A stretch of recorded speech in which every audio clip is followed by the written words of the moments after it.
listening to Out of the Box with Rosie Tran. Out of the Box is sponsored by hugmetees.com. Spread love, give a hug, hugmetees.com.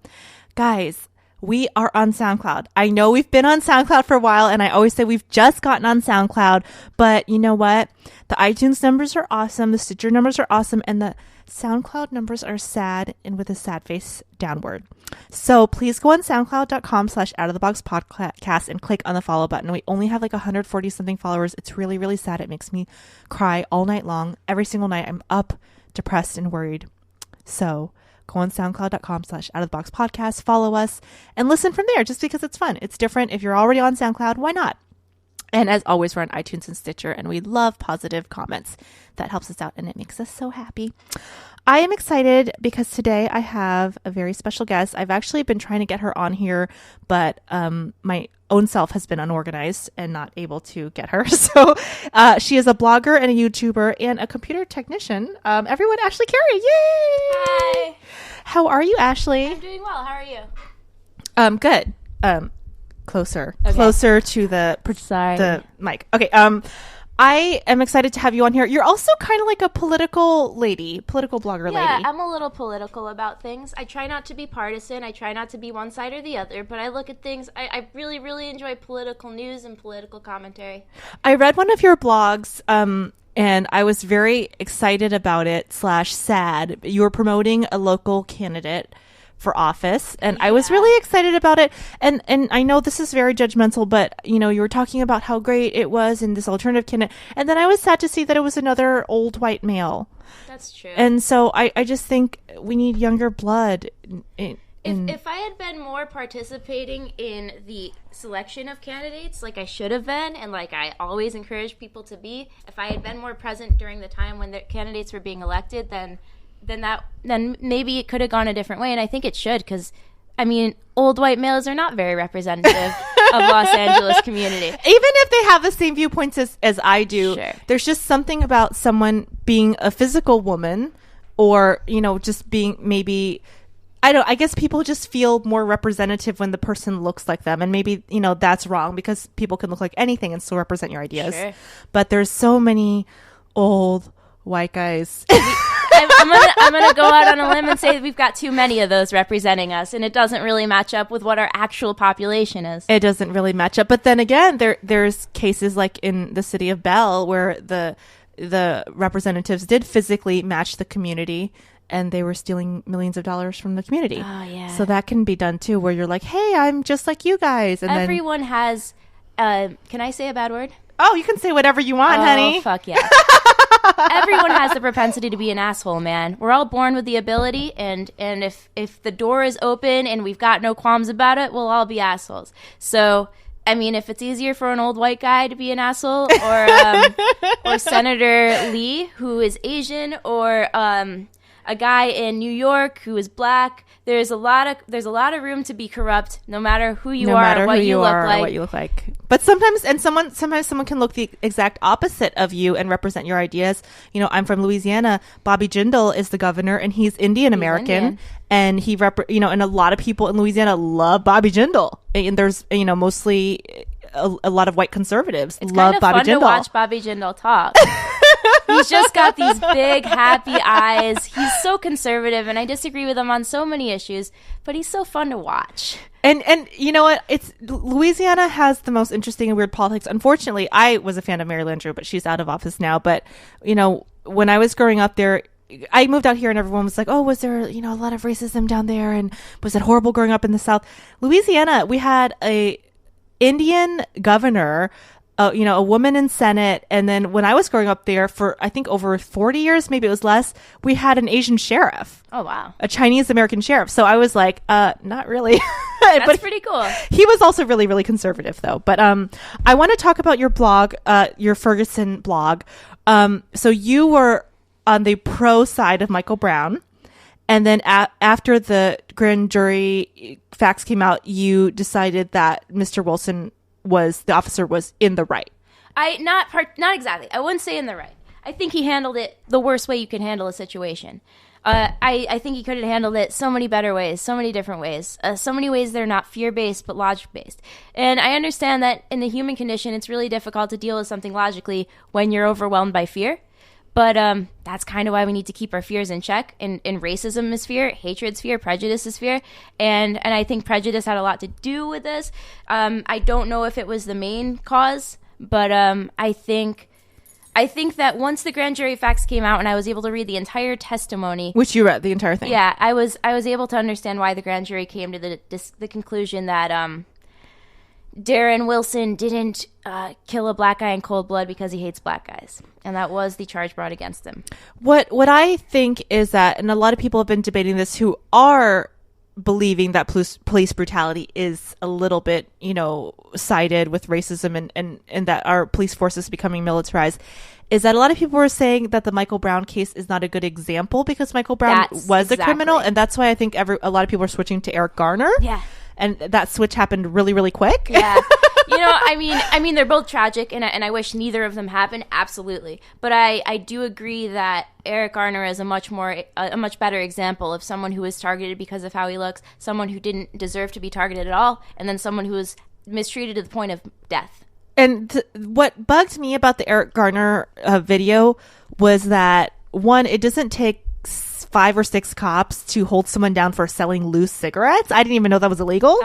And number 2, if someone is getting confrontational, the best thing to do is just to have a conversation with them and be like, hey man, cool down. Like, it's not a big deal, and not incite them more with physicality. And I think that's the number one issue a lot of people have. I recently heard an NPR story that was talking about a sheriff's office in Alaska that doesn't even use guns. And they interviewed the head sheriff, and he said it was amazing because he had to use a lot of people skills, common sense, talking to people. Yeah, when you don't have the option to shoot someone, you do have to think of you have to talk. Yeah, can you imagine that there are other ways rather than violence. And also, what happens to shooting people to injure them, like shooting them in the leg or shooting them not to kill? I did look that up as soon as the Mike Brown case came out, and found out that it's a lot harder to hit someone when you're aiming for an arm or a leg. It's just harder to hit them at all. And it's not gonna scare what them about if the 10 shots or you don't think 10 shots to someone you're going to get their leg? I mean, you must be a really bad rifleman or shot. It's first shoot to eliminate the threat and then shoot to maim. So the police are taught, and I'm not saying this is right, and I think the police are about to go through some very serious changes. Your dad's a police officer, so this is how you know that. Okay. Yeah. And I actually didn't learn this through my dad because every police precinct is different. My dad was a New York State police officer. He's retired this year. And but I mean, he's going to be a professor for people who are going to be police officers. So he still needs to be thinking about these things. And it's almost frustrating when I bring up these cases to him and I say, what do you think? And he says, well, New York State Police would never do that. New York State Police has internal affairs that deals with things. And I'm like, that's great, but it means nothing if you're not teaching it to other places. New York State Police is one little thing that most people aren't going to ever deal with. And it's great that they're perfect. I mean, they're not perfect. He'll never tell you they're perfect. They've got their own problems. But I've seen him fire bad cops. I've seen bad cops get fired a lot in the New York State Police, and I think they are a good example. But what good is it if around only the country one? Yeah, it's not what good is it if only one mainstream. Only one organization is doing it well? They should, if you know that you've got it right and everyone else has got it wrong, you should probably step up and help to teach. I know in New Orleans it's weird because there's a lot of black police officers in New Orleans. It's a black city. It's just like Atlanta or Detroit. It's predominantly, I think the population of New Orleans is about 60% African American. Oh, wow. So a lot of the cops are black, but there is my issue is not the racial issue. I honestly think race is a BS issue, which I know is probably going to piss off a lot of people, but I don't think race is a real issue. I think race is used to emotionalize people and to distract from the real issue.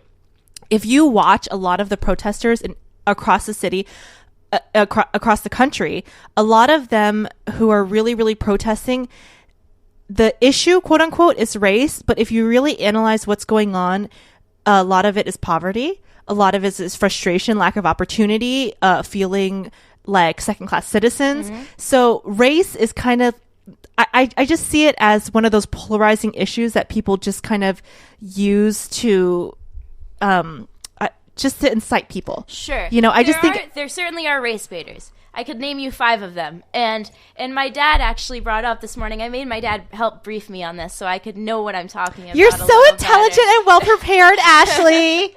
I told him, I'm calling you on this day at this time, be there. And of course he was outside snow blowing. So I had to have my mom go get him. But we did talk, and he told me, Obama invites race baiters to the White House all the time. And I said, that may be true. I believe it. But Obama himself is not a race baiter. He accepts who his staff bring to him. And imagine being the president and saying, listen, you keep bringing in this guy who keeps trying to incite people about the race card. Stop bringing this guy in. They're probably going to tell you no. We're going to keep I just don't like it, because I think that the more, you know, everyone says, well, we need to talk about racism. We need to talk about, I think the more we talk about it, the more it's a continuing dialogue and a continuing conversation. You know, how are we supposed to tell kids that we don't see race and that everyone's equal when we keep talking about it over and over and over and over and over again? And really, most of the in my opinion, these are my opinions, people.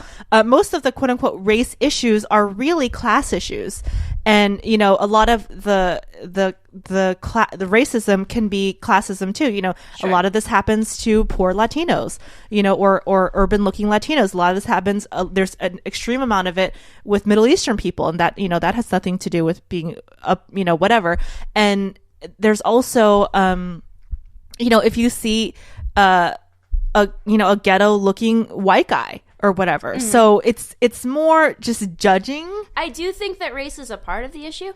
The way I try to look at every issue, but the way I see this issue for sure, because it's so hard for me to pick one thing, stick with it, and say that's the problem. This is like a pie chart to me.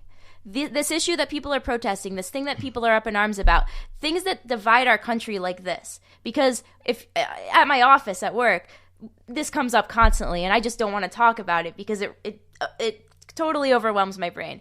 All the different things I'm hearing. But I would look at this as a These pie issues chart. come up at your work? Oh my God. My boss is from New Orleans too. Really? Yeah. Oh my gosh. And he's got a lot of opinions. But and not all of them, some of them I super disagree with. You should totally tell really him, smart. be like, I was just on a podcast talking about this, and the podcast host was from New Orleans as well. But yeah, so so this does come up a lot. And my boss loves to go, like, a customer will mention something almost completely unrelated. My boss will go, Mike Brown didn't even have his hands up. And I'm like, don't do this. You don't know what their affiliate, you don't know what they're getting their computer fixed. But anyway, and that's when I'm just like, I face palm and leave the room. Like, if you need me, I'll be in the back. But, so yeah, it's a pie chart. You think that there's a percentage of it is race? Yes, I do. But what I'm saying is that I'm not disagreeing with what you're saying. I do think a percentage of it, but I think that a lot of people focus on that when I think it's a bigger percentage than it is. It is, yeah. Exactly. And what I want to know is why in the hell is our government so militarized that we have such a surplus of military equipment to be selling off to local police departments, and why the heck does, you know, middle of nowhere Kansas need a tank and AK-47s? That's the issue. Because terrorism is a really fun word to use to your advantage. It's a super fun word because it still has no dictionary-defined definition. September 11th happened 13 years ago. And then there was lots of terrorism before that too. The word is not new. But there's been no effort to actually sit down and define it because it literally means making people scared. Let's talk about terrorism, because this is an important issue, because every single terrorist before 9/11, the past, I think, 5 terrorist attacks before 9/11 were all American citizens. You know, Oklahoma City bombing. Mm-hmm. American citizen. Olympic bombings, American citizen. There was a sniper on the roof in Washington, D.C., American citizen. All of the actual, if you were to do a study on all the terrorists in the last 20 years, 90% of them would look like your everyday hipster, because all of the guys were white with really big beards and hoods and sunglasses sometimes. But most of them were white males with beards. I think the Washington, D.C. sniper guy was African American. Okay. But they were not Middle Eastern. Right.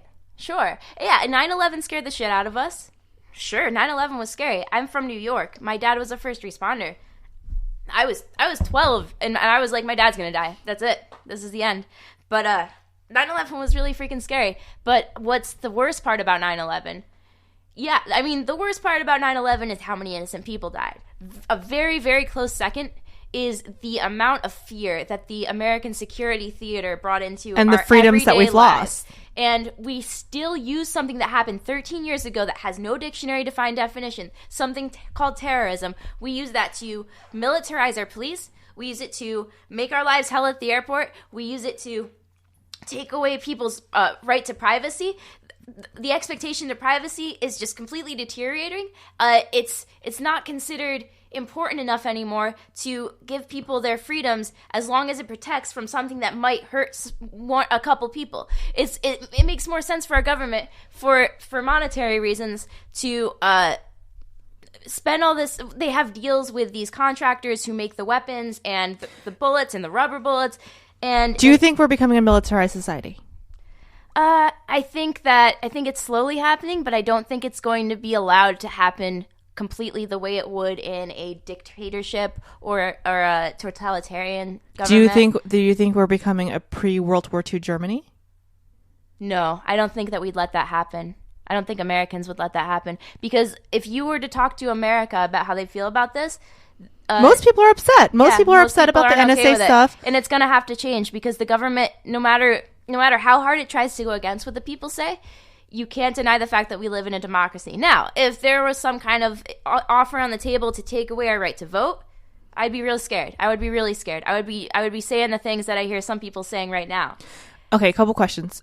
One, they are slipping in things that were not really approved. I remember about 2 years ago, they started having the naked machine at LAX, and it was just supposed to be a sample trial, and they were supposed to allow us to kind of put our input on it. And then next thing I know, there's a naked machine at every security checkpoint. I've seen them taken away from most airports because they caught a lot of TSA agents keeping the photos. That's what was the main concern. Yeah, it happened. That was so they had to take them That out. was the main concern when it came out, and a lot of people said, "I don't like it. What if there's a pedophile? What if my kid goes through it? What if this and that?" But I still have seen the naked machine at a lot of places, and there was no, it was just put in, and kind of people were subjected to it. Number two, I forgot my second question. What were you talking about before? The security theater where we pretend that everyone's safe. You reminded me of my question. Okay. Do you believe in any of the 9/11 conspiracy theories? There are multiples. I don't, but it's I like to hear it. Like, I think it's a fun brain exercise. There's this website called Quora, Quora, and .com.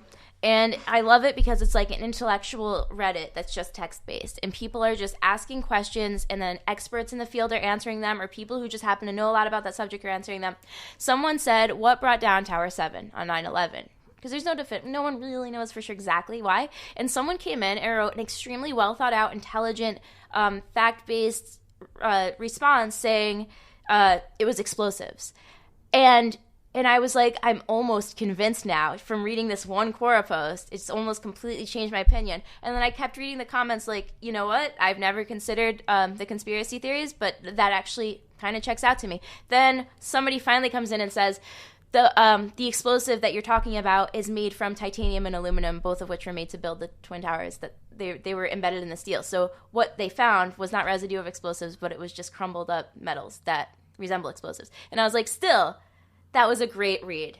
I'm so glad I read it. Like, it's better to be able to see all the sides that might exist instead of being like, wow, you're crazy. You think the government did 9/11? You're crazy. And then you just think less of that person. I think that's a really dangerous way to go. You should consider what people truly believe. What about the government conspiracies that have been proven to true, like to be true, like the Gulf of Tonkin incident with the Vietnam War. Right, and MK Ultra, that's my favorite one. It happens. And that's why whenever anyone bashes conspiracy theorists on the internet, I say, hey, conspiracies are just plans. Some conspiracy theorists have been right. Some conspiracies have really happened. You shouldn't brush every single conspiracy theory off the table, and there should be a different word other than conspiracy. Untrue conspiracy theories. Like, I'm sorry, chemtrails. I'm not sorry. Chemtrails are not real. I'm not sorry. Sometimes when I'm on other podcasts, I have to be like, listen, I know a lot of you believe that the government is poisoning us, but it's really not true, and you just need to understand. Do you think the government is poisoning us through Monsanto? Not on purpose. They don't think they are. They don't think they are. They're not about to find out if they are, but they'll tell you they're not because they're pretty sure they're not. There's a lot of conspiracy theories out there that are really good. I'm not going to say which ones I believe in and which one I don't because there's way too many. A lot of them, I'm open-minded to them. They haven't been proven one way or the other. The only one that I, for sure, there may or may not be, space aliens. I know they have different crop circles, whatever. I don't know what they are. But the space aliens did not probe your butt. You were molested by your uncle. Aw, yeah, I hate to tell you that. I'm so sorry. I'm so sorry it happened to you. You were molested by your uncle. It's better to face the truth. It's better to face the truth. That's the only one. It's like possible space alien. I'm not against space aliens. There definitely are. We are literally, guys. So for those of you who don't believe in space aliens, they don't have to be little green men. They could be. Yeah, we don't know what they could be a planet of like dogs. We don't know. We don't know what they look like. But we do know that we are in the butt crack of the Milky Way solar system, in the butt crack of the freaking universe. So and true. there's so many other stars and galaxies, and we have no idea. Yeah. So to say that you absolutely know, But it's pretty damn likely that there's other living statistically, creatures out there. come on, Pretty damn likely. Close to 100%. Exactly. So for those of you who are like, there's no such thing as aliens, I'm not saying it's like little green men. I'm saying give us 1,000 years. You'll be dead and it won't matter. So Exactly. believe what you want right now, but there are. There might be a planet of worms. We don't know. There might be a planet with dinosaurs, different species that are from different evolutionary Mexican periods. jumping beans. Exactly. We don't know. So stop being like there's no space aliens because there's literally billions and billions and billions of galaxies. So just stop it. It's funny when people like deny conspiracy theories, and they're usually right to deny them, but sometimes it's crazy to deny them. It's crazy to deny that aliens exist, and I think a lot of people, if you surveyed America, they would just be like, no, aliens? No, because what they think of is like Roswell, New Mexico. What they People is think of little green men. They think of media E.T. stuff, They think of TV stuff. They're like, that's not real. And We're I'm like, no, saying, that's not hey, real, but there might be a planet with amoebas on it. There might be a planet with like viruses and germs or whatever. It's like we're not saying they're little green men that have 6 arms. Right. It's not alien, but they're aliens. But there's other. I mean, come on. Statistically, it's impossible we would be the only things. You can call them something else if it makes you feel better, because we've got like aliens on Earth too. Apparently. Exactly. Apparently. But I just want you guys to know they did not probe your butt. You were molested by your uncle. I'm so sorry. They did not probe your butt. And ISIS no, did they not would not come through probe the your Mexican butt. Border. I got a list for you. And the president has the birth certificate. He just doesn't have time for you, motherfuckers. And Bill Cosby possibly molested those poor girls. Probably happened. Probably happened. God damn it. I know, right? Cliff Huxtable. I remember him with the cold cut sandwiches. He always was eating cold cut sandwiches. Sometimes he'd sneak them. He'd sneak them in. He was so bad, right? He was the doctor that ate cold cut sandwiches. And then you're like, no. But it's totally believable. It's like after come on, after 20 people come forward. Anyone who's made it big, they all have little weird things, and some of those little weird things are Terry Richardson like little weird things. I'm surprised he wasn't into S&M. It's usually like S&M where they like. No, he prefers if you're sleeping. They like dildos or something like up their butt. What happened from conspiracy theories to dildos up Bill Cosby's butt? It's going well. So I was reading your blog and there was a commenter. I don't know if you put it or the commenter put it, but my husband talks about this all the time. Because you were promoting the candidate. I forgot his name. I'm sorry. Steve Stokes. Okay. And one of your readers commented there should be an age limit on or a time limit for being in term limits. My husband was saying, Andrew was saying, and he should be here on the podcast, but he just went to go run an errand for me. He was saying there should be age limits. He's like, hey, if you're 70 or over, you can't. He's like, new blood. Yeah. And I kind of agree with that. I kind of agree with that because you're not representing us. You're representing the old school. But then that sucks because what if someone has been, for 30 or 40 years, an amazing, representative? Or what if suddenly it's just the elderly that are oppressed? Like, if you look at the way we treat our elderly versus the way that, like, Japan treats their elderly. Japan loves their elderly. We're kind of oppressing our elderly in that comparison. We are. A lot of Japan really loves elderly What if people. you need a represent? What if it's a retirement community, St. Petersburg, Florida? They should be able to have a 70-year-old legislator because they're all 90. They should, but I do think that our government is mostly older white males, and I don't like it. Maybe I'm being super judgmental. Too many, you guys. You shouldn't loathe yourself if you're a white male. You should be able to do whatever you want. But if you see that there's too many people doing something that are just like you, maybe you should lend your skills and your abilities to someone else who better represents a community. I kind of feel that way about Hollywood celebrities, and I know this is totally random, but it's like certain stars, I'm like, give it up. You're like not to say that they're done, but it's like give someone else a chance. You know, like Cameron Diaz, her forehead is literally crinkling with Botox. Like, it's like, I love Cameron Diaz. I'm a huge fan of hers, but it's like, just let someone out. Like, just give it up. Like, just stop. But as long as they keep getting roles, I mean, it's your job. But I wouldn't do. It's like, how rich do you need to be? Like, how famous do you need to be? If I was like that Even rich and Angelina famous, Jolie's directing now. if I was so rich that I just didn't need money anymore, and I was so like, what? How much more do you need? I would just be like, all right, next person take over, and I would just like retire and like go have fun and like be like a whatever. Pull a James Franco and just do indie films and weird commercials for Samsung. Exactly, just do indie. I would do that, and I would like go work at like a doggy shelter and like help Melissa animals. Joan Hart and do Walmart commercials. I'm a mom. I'm a mom now. Remember when I explained it all? Walmart. I don't think I've organically laughed that hard recently in a long time. Thank you, Ashley. Comments on your Thank you, Ashley. on your podcast today. People freaking love your laugh. I freaking love your laugh. It's a wonderful laugh. I did have one hater that said I was very obnoxious, and I did have a woman tweeting at me that saying that I was very annoying and that I shouldn't be laughing during serious topics. And turn it off, all right? Nobody clicked the play button for you. You clicked that shit yourself. But I do have people that say that, you know, I make them laugh and make them happy. Yeah. I mean, I like to laugh really loud, and I like to laugh really loud on purpose because I always used to laugh really loud, and my mom would always say, "You're not supposed to laugh loud. It's rude." No, it's not. It's appreciative. Or she would say, "Rosie, oh my gosh." My mom is very, very proper. If you've met her, she has like coiffed hair and perfect makeup, and she looks like a Stepford wife. Okay. But an Asian version. And she's always like, "Oh my God, you're not supposed to do that." Or she doesn't like when I laugh really loud and show my teeth. She said it's very, very rude. In America, that's really polite. It's just really polite to be like, dental hygiene plus I think you're hilarious. I love that combo. I just love laughing because it makes me feel good, and I like and it makes other people feel obviously good. That Melissa Joan Hart comment was extremely freaking hilarious. No, but I get negative YouTube comments all the time, and my one response is always just like, I'm sorry, you should probably buy a new mouse because I think yours is clicking things you don't want to watch. So let's talk about your YouTube channel. What kind of stuff are you promoting on there? You're singing. What are you doing? I do music. I do. Sometimes I make political raps. She's a very good singer, and she has a lot of gentlemen in South America who want to sponsor her. A lot of gentlemen in South America have a crush on Ashley. También yo hablo español en YouTube y me gusta mucho. They want to take her away and they're just in love with her. They're enthralled with her beautiful gringo-ness, and they love it. So many South American men love you and want you. There's a population of South Americans. How big of your fan base is South American men that just want to bang you? Well, I don't know their wants. I can just see the demographics YouTube gives me. Okay. They don't ask that. I think that they are kind of crushing on you. If that's the only reason they're watching me because they want to bang me, then I should sign off. No, you're a beautiful singer, and you're hot. I'm saying you're hot, Ashley. Okay. Ashley's a hot babe, guys. Go look her up. Google her. Go to her website, ashleycarey.net. She's a hottie.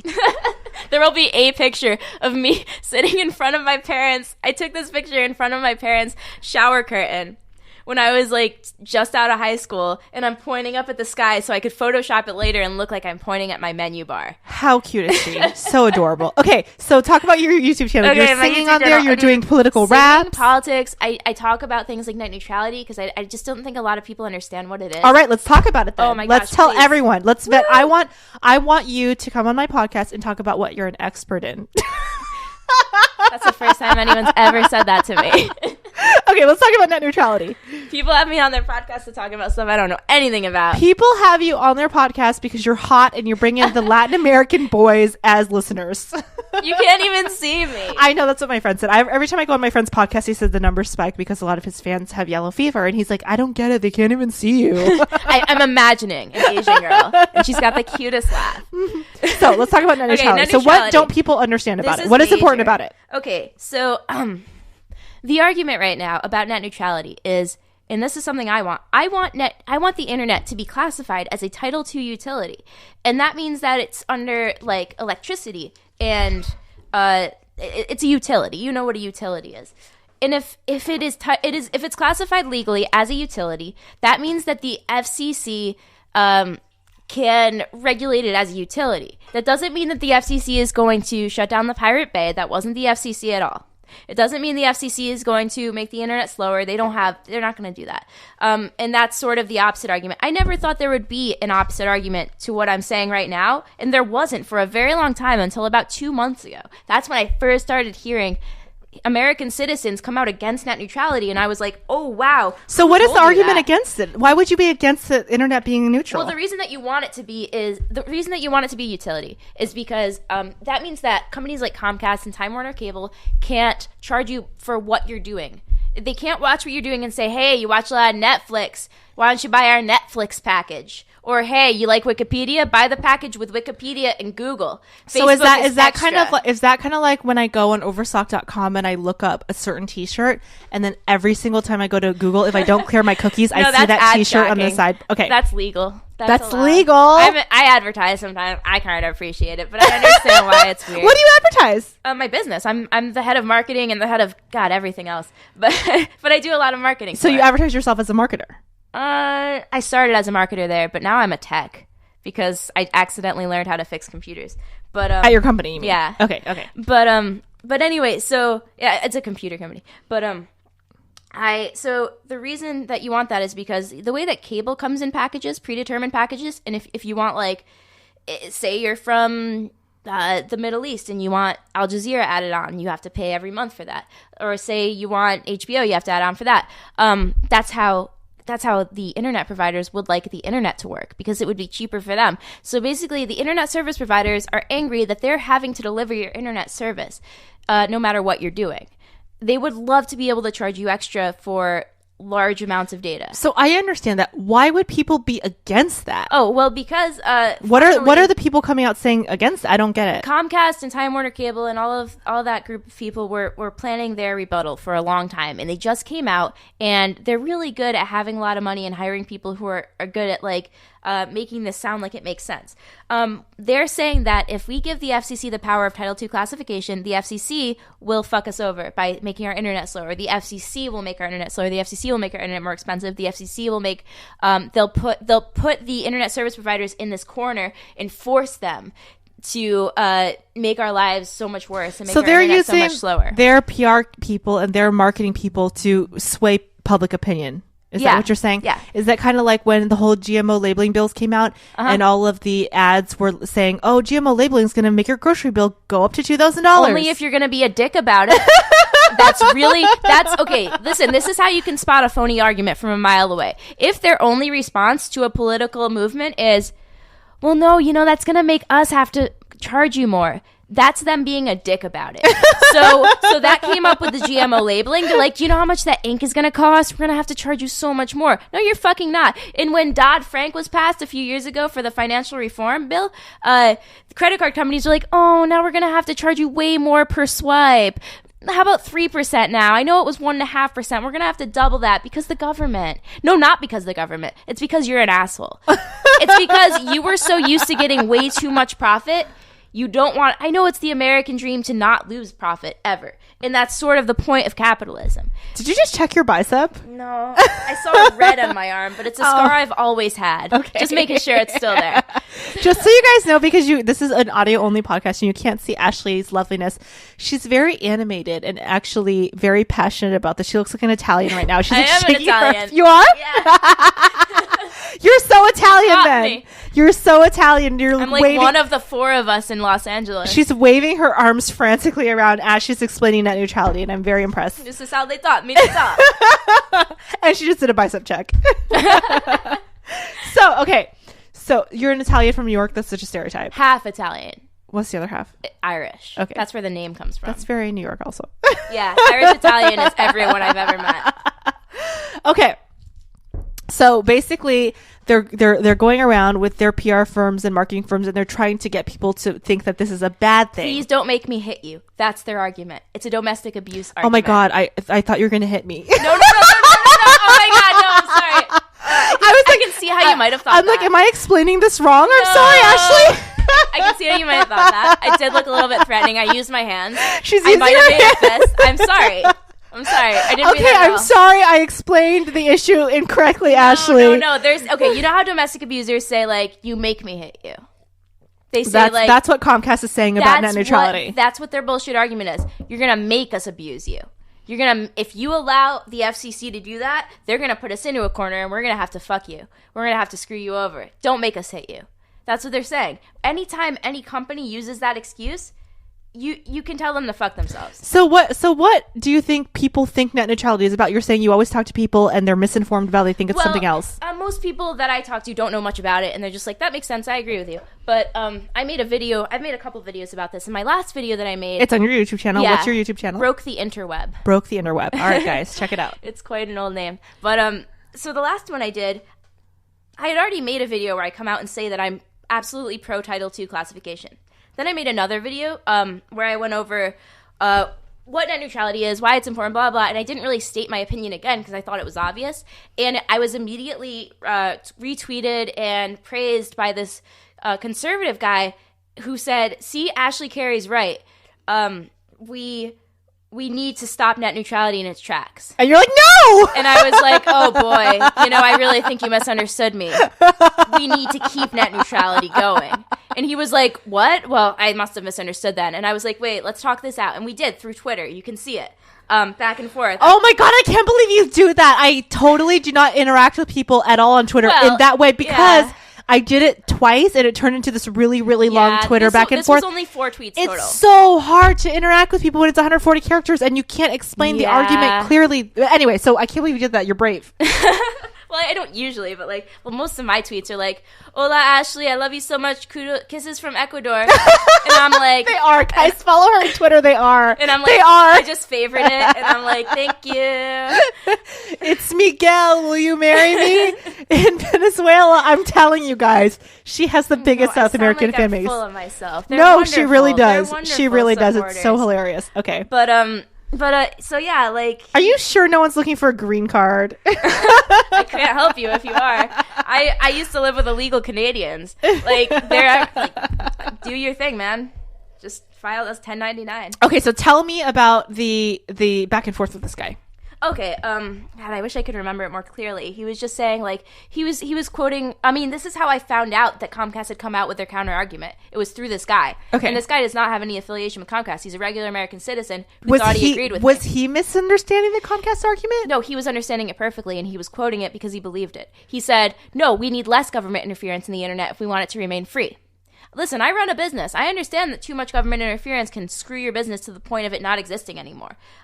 I've come close to that a couple times because I was so used to not having the government on my back. And when we became an actual organization, filed as an LLC, a lot of regulations came rolling in that I wasn't prepared for, that I think some are very unreasonable, especially in California. There are a lot and there's of a lot of silly laws that I think are just, someone tripped and fell and now you can't wear flip-flops in Santa Monica or something stupid. One person ruined it for everybody. That's not a real law, but I'm just giving an example. Right, it could happen. I mean, California is the state where one person can very easily ruin it for everybody because they will make a law about it immediately. There's a lot of laws that I am unhappy with in the state.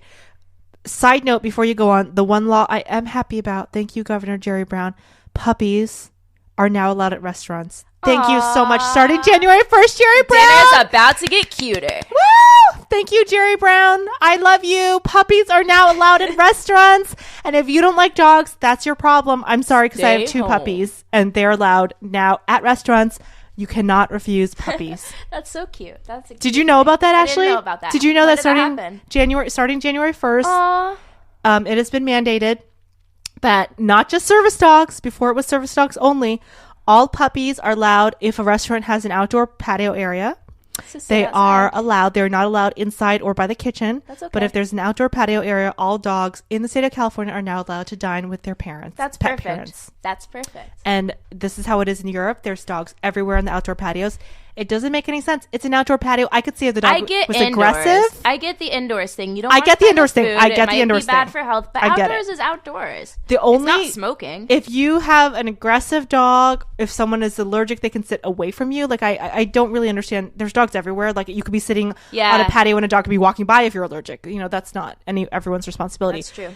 But I'm just so happy about it because I'm a crazy dog lady. So just so you guys know, I'm very excited about it. If I could have a dog, I'd have a dog. I wish that I could just have a communal dog I share with my friends, and we could like take turns having it, because We I have could thought never of that take- business. Me and my husband have thought about rent a dog. I've talked to so many people, and they're all like, "Yeah, I thought of that too." And I'm like, "Why haven't any of us done anything about it?" I 'Cause thought it's about hard. it, but I thought it would be too traumatic for the dog. dog Yeah, to like it's keep really easy switching to mess people. that up, and I don't want any living creature to have to be the guinea pig for this experiment. Yeah, but we did think about that. We're like, okay, we're gonna start a rent a dog, because we have so many friends that either are too busy to have a dog, Right. or have apartments that don't allow dogs, but they want a dog for like a week. Right. Like I'm allowed to have dogs, but I'm so busy. And Yeah, you're so busy. That's most people are like, oh, I'm so busy, so they want a dog once in a while. I don't think a dog would. Yeah. So we thought about rent a dog, but my then dog would be bored. yeah, and then if someone's creepy and they could abuse the dog, and we don't know because they Yeah, only have it for a week, that's like you don't know. true. Anyway, there's too many things. That's so But true. rent a dog is a good idea in Someday, theory. In theory. Elon Musk, I know you're listening. Get on that, please. Space travel can wait like a week. I know you can get this out in a week. Okay, so this guy, back to seriousness. So this guy believed in Yeah, he he said we need less government interference in our internet, and I said I actually disagree in this case. I think that the only thing to save us from these giants who have abused the system for so long is the government. So let's talk about the counter argument, because you're talking about, well, let's be open-minded to conspiracy theories. Let's be open-minded to counter arguments. So say, for example, that we're looking at the counter argument. What would be the benefit of having Comcast or whatever company charge us per usage? What would be the benefit? They say that they can deliver better speeds, more reliability. What they're doing right now, while this debate is happening, before they ever came out with a counter argument, is they were caught red-handed throttling our data. So what does that mean? I'm sorry, I'm okay. dumb. I don't know what throttle means. So you can picture it this way. As Al Gore will tell you, the internet is a series of tubes. It's not really. It's just a cute thing he said once, and we'll never let Al it Gore, slide. you're so cute. But so cute. But really, bandwidth is what it sounds like. It's it's the width of a band of information flow, of data flow.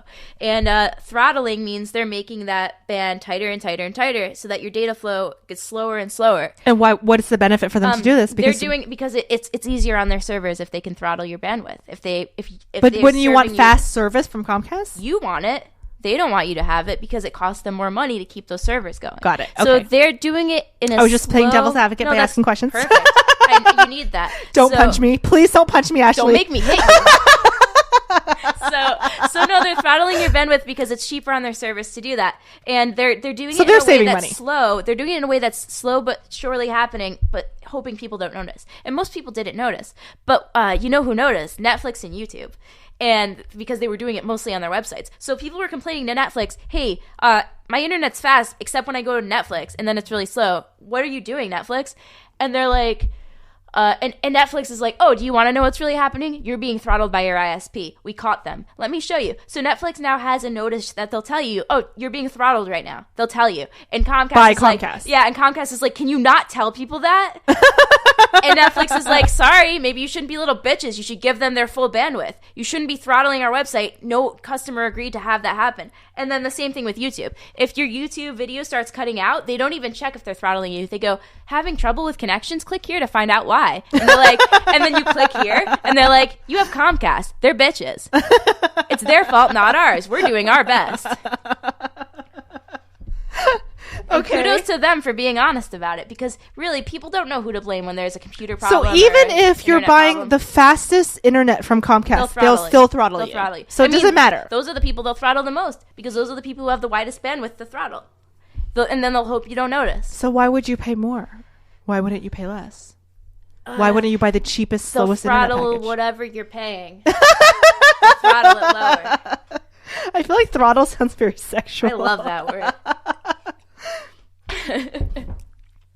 But yeah, that's what they're doing. So the argument for it is that you're going to get faster service because they can monitor how much bandwidth you're using. If you pay per package, if you pay for your cable package, you'll know that your cable is. I mean, you don't have to wait for anything to buffer in cable. It's low quality, but you don't have to wait for it to buffer. And what they're saying is, don't you want the internet to be like cable? Oh my God, what a stupid question to ask. I felt stupid even saying that. Don't you want the internet to be like cable? But a lot of people don't understand that. And that's why I want you to explain it. Because, I am all for net neutrality. Yeah. Because my husband is a techie and he is an expert in everything tech. And tells me that it's a good thing, and I trust him on that. Maybe I'm being naive and by not getting to know the issue. So you're explaining it to me now in layman's terms, the way I can understand it. But I think the average American doesn't really know. Some people are still in AOL. And, I don't think any less of those people. They're experts in other things. So it's good for you to be explaining it, so anyone who's listening who doesn't understand the net neutrality issue can understand the pros and cons. Right? And that's why it's really important for me to say, hey, Ashley, what is the counter argument? Because I want people to understand both sides. And I never want to be the person who says, oh, the counter argument, nothing, they're assholes. Like, some people see the world that way, and I think it's harmful. I think it's harmful to see the world as, this is what I think. Yeah, what do the people who disagree with you think? Who gives a shit? They're stupid. Like, I think it's really harmful to have that opinion about literally anything. Well, it's also very, very hard to listen to counter arguments if you're emotionally charged. And this is a fallacy of my early 20s, is that I used to get so angry when I would listen to people's counter arguments, and I've had to learn how to neutrally listen to people and actively listen to people and actually see their point of view. And actually, once I started doing that, I started to change some of my points of view, because before I was holding on to my point of view so intensely that I wasn't able to see the person's point of view. And I wasn't the type of person to say, oh, well, they're just an idiot. But I was very attached to mine. And so I think that's why it's very important. Guys, I talk about this in my single episode. I don't know which episode it is, but if you guys go on the website, the personal development, a single podcast episode where I'm just by myself with no guests. And I explain to you guys how you can start working on yourself so you can change some of those negative behaviors, because that was something I had. That's super useful. Which I would get super, super angry and get frustrated. Yeah. And it came from me clinging to my point of view, which a lot of people do. You have to be able to see the other person as an also intelligent human being. And even if you don't know them, you have to give them the benefit of the doubt until they prove otherwise. There's no reason to look at another person. And sometimes people do prove otherwise. Yeah, yeah, of course. Just because someone disagrees with you, some people will immediately ad hominem them and be like, oh, you think that about that? You're an idiot. But if you can see where they're coming from and you listen to the argument from beginning to end, sometimes you will see good points in there. And as someone who's giving a counter argument, try to be as neutral as you can and just give the facts. A lot of times people give arguments, they're so emotionally invested in, well, this is just morally wrong. And they just get so into it, the liberals are just whatever. Or, the conservatives are just, they just don't get it. They just don't get it. And they get What don't they get? Anything. Can you give me some details? No. And it's so, both sides. I'm talking about both sides. Oh, both sides are just where people bad. get, oh my God, the GOP is just Satan worshipers. And, the liberals are just, left wing, whatever. And people just go nuts. Yep. And it's so politically emotionally charged. There's no facts. There is room for emotion in politics, and I think that's like a very weird thing to say, but I've learned that, like, if I didn't have passion for what I'm talking about, I probably wouldn't tell anyone. I probably wouldn't say anything. You wouldn't care. I wouldn't care. It's good that I have passion for net neutrality. It's good that I have passion for who's in Congress, but it's also really important that I know how to check that passion, because people that are too passionate, Hitler was really passionate. Like, he was very passionate. There is a really easy way to go too far with that. He was very passionate, and he thought he was doing the right thing. He thought in his mind he was doing the right thing. He was bringing Germany back to its glory days. He was eliminating, the negative parts of German society and elevating the positive parts. So in his mind, he thought he was doing the right thing, and that's the power of human ego, is that when you think you're right, you become self-righteous, and that's why, when you're listening to political arguments, counter arguments, social arguments, whatever Ashley and I have been talking about, you gotta calm the F down and be like, okay, whoa, what is fact? Right. What is reality? What is my personal opinion? And be willing to play the devil's advocate, even if you don't agree, even if you aren't on that just to side. get the point, just to understand the point thoroughly. Because I think the correct answer to every divisive question like this is somewhere in the middle. I think that if a human being has come to a conclusion that something is completely true, I am not talking about Hitler here, but I want to make that very clear, because we just segued very quickly from that. But I think in most American situations that are political right now, the left and the right both have very good points and very horrible points. And the ones that are based in lack of fact, based in emotion, based in anecdotal evidence, are the ones we need to throw away on both sides. And the ones that have to do with religion, we need to throw away, because that's not America. It's not our thing. The ones that have to do with... and religions have to do with belief systems, and those are personal to every single person, which, you need to give individual freedom. Okay. Yeah, so it's just silly for people to use a religious belief system as an argument, because that's not an argument. Yeah, and on the other side, if you believe that, I believe GMOs should be labeled. I don't necessarily believe that GMOs cause any health effects. I don't have any proof of that. You just think people should know. I just think people should have the right to know. It's simple as that. And in most countries, that's a given. But I do think that it was kind of premature for Europe to just completely ban GMOs. And I think that if we don't have evidence one way or the other, we need to truck on and get the evidence, and then we can make decisions. But there are plenty of people on the left who say, no, GMOs kill you. I read an article on rawstory.com. Fuck rawstory.com. That aspartame gives you cancer of the brain. All right, buddy, why don't you show me a study? Not a study where like a rat got a tumor one time. Show me a real study, a peer-reviewed study in a journal that I trust. Then I'll believe you. Show me a couple of those. That's how we get facts. In addition to what you're saying, though, this is just a personal irritation of mine and a random tangent and vent, but I get irritated when there is empirical evidence or scientific evidence for something, and then people are like, that's pseudoscience, that's not proven. Like global warming. Oh my God, don't get me started. Okay. The most obvious thing in the world. Because there are a lot of extreme evidence and scientific evidence for so many causes, and I hear people, that's pseudoscience, that's not proven. Yeah, and that's exactly right. It's a balance. You need to be able to see when pseudoscience is happening and target it effectively, but you also need to know when stuff is real. You need to be able to believe in real things. I just don't like the term pseudoscience, because I feel like it's a way to discredit actual scientific facts, to label it pseudoscience, and most of the time a lot of issues that I have had people call out as pseudoscience there's pretty strong evidence. Yeah, it's an easy way out of an argument. Oh, that's pseudoscience. Okay, I guess you win. You're so cute. Gosh, she's so cute. I think she's seeing someone, but she's so cute. Okay, we have a couple more minutes, and then we have to wrap up. Okay. What else? What else do you promote on your YouTube? Anything else people should know about? Oh, well, what else do I do on YouTube? It's kind of been a while. I've been really busy at work, which is like something I never thought I'd say. Yeah, you told me announcing you as a computer tech is something that people on the internet do not know you as. Yeah, I don't talk about my real life job on the internet. Do you have another personality? Are you another person? I think that when people talk to me about hard drives, I'm just as passionate. Look at my cell phone case. It's a rotational hard drive. Oh my gosh. I think rotational hard drives are just funny now.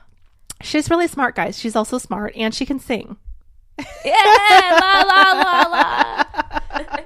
That's not how I sing. No, she's a very good singer. And what is your blog?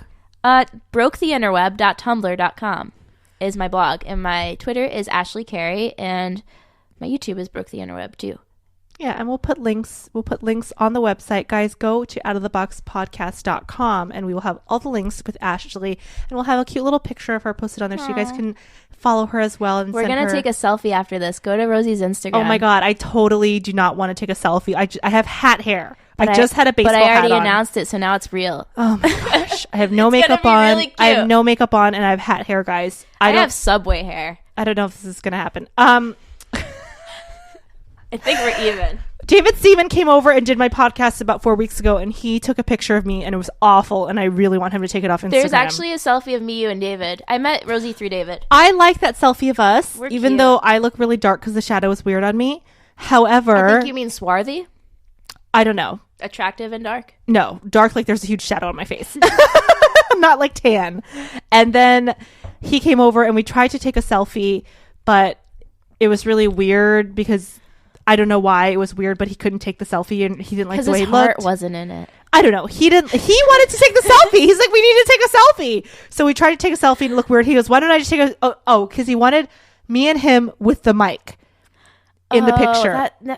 And it was weird. Yeah. So then it didn't work. So then he said, well, let me just take a picture of you and the mic. And then he took a picture of me, and I was like blinking or like looked weird or like moving my mouth weird.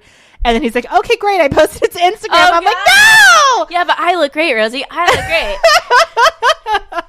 So I don't know how I can get David Seaman to take that down. David, please take down that picture on Instagram. It's horrible. I look literally like I'm 40 years old, and Hi, I'm not. David. I'm like a lot younger than 40.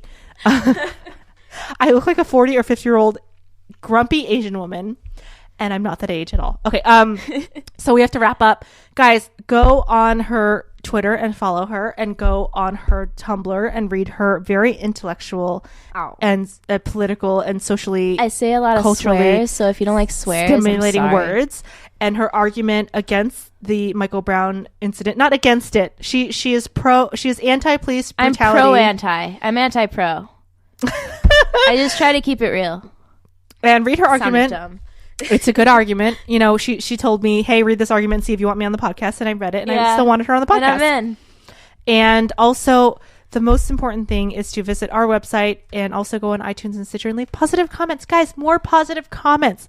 I love the emails. I want positive They're comments. so leave nice. Positive comments. I'm going to check. They're so nice. The emails are nice, but they don't help me with anything, with jack shit. Yeah, leave Stop reviews sending me the on emails. iTunes. Send me reviews. Yeah. I know the email is nice. Hey, Rosie. Yeah, but if it'll actually help Rosie, like, with her career, if It does. you instead make it as an email's great, but like it doesn't do It anything. doesn't do I anything. understand this. And I'm not trying to say it to be mean. I mean, it does stuff emotionally. It makes me happy. But, it makes me smile. I mean, if you really want to support the show and its proliferation, you should leave a 5-star review or whatever star you want. You made it this far. I bet it's 5 stars.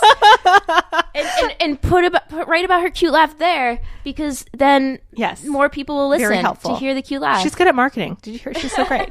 And also visit our sponsor, hugmetees.com. Spread love, give a hug. Hugmetees.com. Guys, I'm telling you, if you wear a Hug Me tee, you're going to get hugged. I just had a friend, he had a Hug Me tee on, went to the bank, and he said he got 31 hugs.